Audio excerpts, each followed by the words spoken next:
Halo kawan BRIN, bertemu kembali dengan saya Mulkasari dalam program Kabar Kawasan. Saat ini saya sedang berada di depan ruang auditorium Gedung 720 Kawasan Sains dan Teknologi B.J. Habibie Serpong, di mana sedang berlangsung kegiatan Focus Group Discussion yang bertajuk aplikasi iradiasi pangan untuk mendukung ekspor produk pertanian Indonesia.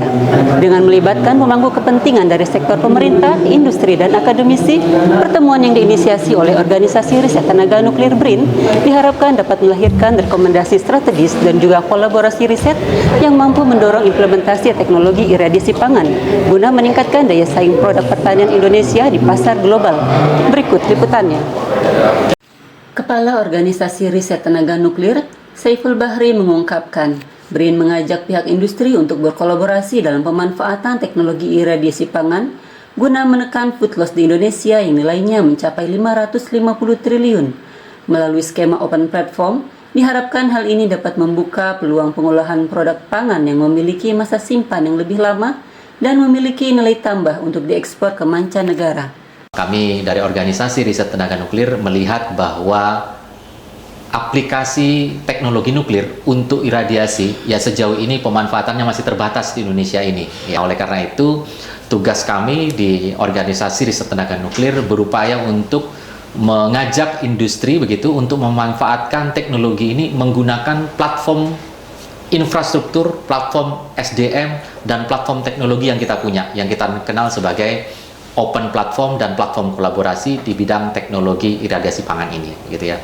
Itu latar belakang yang pertama. Yang kedua tentunya kita tahu bahwa food loss di Indonesia ini sangat tinggi, begitu ya. Kami melihat data sekitar 550 triliun begitu yang terjadi karena food loss, dan itu harusnya bisa kita manfaatkan sebesar-besarnya food loss itu untuk meningkatkan ketahanan pangan ya di Indonesia. Nah, salah satu cara untuk menanggulangi food loss adalah dengan teknologi iradiasi pangan ini, sehingga makanan begitu tidak cepat busuk, makanan yang produk-produk itu tidak cepat busuk begitu, baik ya berupa buah ataupun produk-produk lain begitu, beras dan seterusnya, sehingga nanti bisa diolah gitu oleh industri-industri kita lebih lanjut dan atau mungkin diekspor gitu dalam produk bahan baku atau produk yang sudah mendapatkan nilai tambah. Langkah ini diharapkan mampu kembali menggairahkan ekosistem industri untuk memanfaatkan teknologi iradiasi pangan, bukan hanya untuk menjaga kedaulatan pangan di dalam negeri, tetapi juga untuk membuka peluang ekspor di bidang aplikasi pangan. Kami ingin kembali menggairahkan ekosistem industri untuk terlibat memanfaatkan teknologi-teknologi radiasi pangan begitu ya, dan harapannya manfaatnya dengan teknologi iradiasi ini yang kembali bisa dikenal oleh industri ini, ke depan semakin tumbuh industri-industri baru, semakin percaya diri, semakin yakin industri untuk memanfaatkan teknologi iradiasi pangan, baik itu untuk kedaulatan pangan di negara kita sendiri maupun untuk ekspor, untuk menambah devisa kita di bidang aplikasi pangan.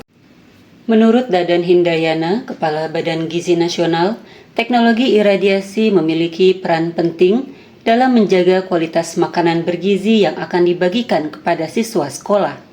Inovasi ini sangat membantu distribusi makanan pada hari libur atau momen khusus seperti Ramadan, karena teknologi iradiasi mampu mempertahankan kesegaran dan kandungan gizi makanan hingga waktu konsumsi.